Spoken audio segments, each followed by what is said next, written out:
अस्सलाम वालेकुम दोस्तों, आया मोहम्मद यासीन है तव्हां ॾिसी रहिया आहियो मोहम्मद यासीन यूट्यूब चैनल। तो दोस्तों अॼोकी हिन वीडियोज़ में असां तव्हांखे ॿुधाइण वारा आहियूं आसमा भुट्टो जी कहानी। तो दोस्तों लाइक कंदा, कमेंट्स कंदा ऐं सब्सक्राइब करणु न विसारींदा। सब्सक्राइब करे घंटीअ जे बटन ते लाज़मी क्लिक कंदा।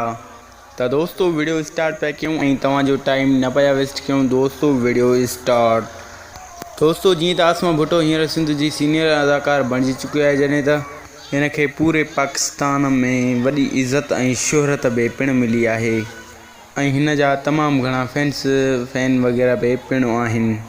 दोस्तों जीअं त आसमा भुट्टो वॾी शख़्सियत आहे, जीअं त हुन काफ़ी ड्रामा कया आहिनि, 250 खां मथे ड्रामा करे चुकी आहे ऐं उहो सिंधी ड्रामो कहिड़ो आहे जंहिंमें आसमा भुट्टो न हुजे।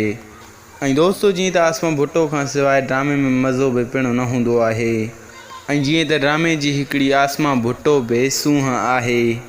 दोस्तों आसमा भुट्टो सखर सां तालुकात रखंदड़ आहे ऐं जीअं त हीअ हिकिड़ी सीधी सादी छोकिरी आहे, जीअं त हिन जा काफ़ी वग़ैरह फैन बि पिणु आहिनि ऐं हिन खे अवाम बि पिणु चाहे थी। दोस्तों आसमा भुट्टो 2 ॾींहं पहिरियां फेसबुक ते लाइव आई हुई ऐं हिन चयो हो त मुंहिंजूं 42 खां मथे फेक आइडियूं बि पिणु आहिनि। दोस्तों आसमा भुट्टो इहो पैगाम ॾिनो आहे त तव्हां पंहिंजी इज़त ठाहियो, पराए नाले खे बदनाम न कयो, तव्हां पंहिंजो पाण खे अॻिते आणियो ऐं पंहिंजो नालो रोशन कयो। ऐं दोस्तों आसमा भुट्टो इहो चयो आहे त बराए महिरबानी करे मुंहिंजो नालो बदनाम न कयो। ऐं दोस्तों काफ़ी माण्हुनि जी सपोर्ट बि पिणु कई आहे। दोस्तों जीअं त आसमा भुट्टो जूं काफ़ी सारियूं आइडियूं फेक बंदि कयूं आहिनि ऐं मां बि उनजी सपोर्ट कयां पियो।